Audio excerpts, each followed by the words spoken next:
Chapter 2. Mr. Bennet was among the earliest of those who waited on Mr. Bingley. He had always intended to visit him, though to the last always assuring his wife that he should not go. Until the evening after the visit was paid, she had no knowledge of it. It was then disclosed in the following manner. Observing his second daughter employed in trimming a hat, he suddenly addressed her with, "I hope Mr. Bingley will like it, Lizzie." "We are not in a way to know what Mr. Bingley likes," said her mother resentfully, "since we are not to visit." "But you forget, Mamma," said Elizabeth, "that we shall meet him at the assemblies and that Mrs. Long promised to introduce him." "I do not believe Mrs. Long will do any such thing.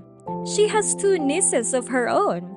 She is a selfish, hypocritical woman, and I have no opinion of her."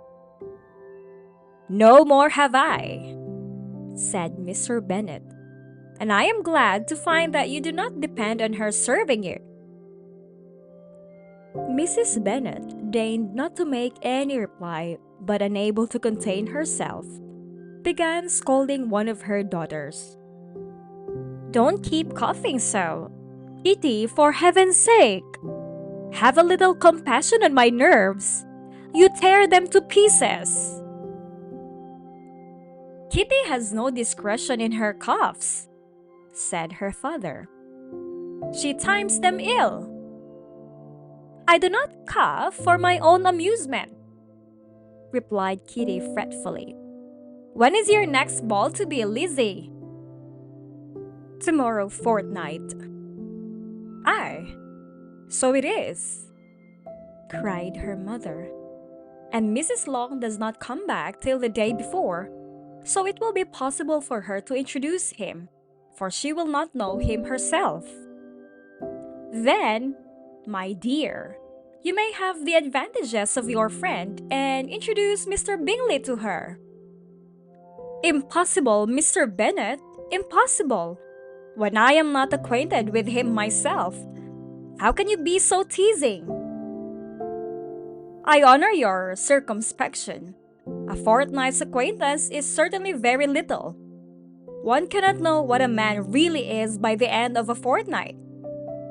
But if we do not venture, somebody else will. And after all, Mrs. Long and her daughters must stand their chance, and therefore, as she will think it an act of kindness, if you decline the office, I will take it on myself." The girls stared at their father. Mrs. Bennet said only, "Nonsense, nonsense!" "What can be the meaning of that emphatic exclamation?" cried he. "Do you consider the forms of introduction and the stress that is laid on them as nonsense? I cannot quite agree with you there. What say you, Mary? For you are a young lady of deep reflection, I know, and read great books and make extracts." Mary wished to say something sensible, but knew not how. "While Mary is adjusting her ideas," he continued, "let us return to Mr. Bingley." "I am sick of Mr. Bingley!" cried his wife.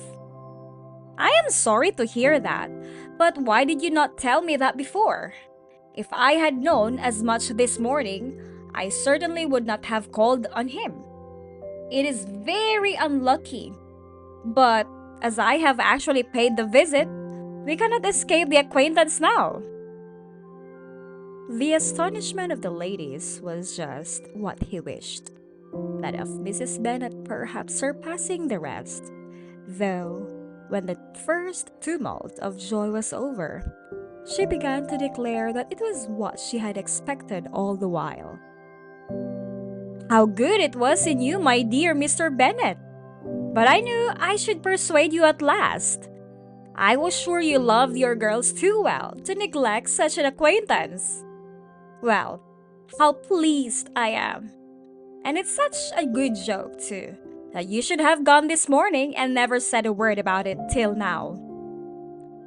Now, Kitty, you may cough as much as you choose, said Mr. Bennet, and as he spoke, he left the room, fatigued with the raptures of his wife. What an excellent father you have, girls, said she when the door was shut. I do not know how you will ever make him amends for his kindness, or me either, for that matter. At our time of life, it is not so pleasant, I can tell you, to be making new acquaintances every day.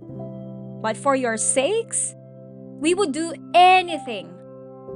Lydia, my love, though you are the youngest, I dare say Mr. Bingley will dance with you at the next ball. Oh, said Lydia stoutly. I am not afraid, for though I am the youngest, I'm the tallest. The rest of the evening was spent in conjecturing how soon he would return Mr. Bennet's visit, and determining when they should ask him to dinner.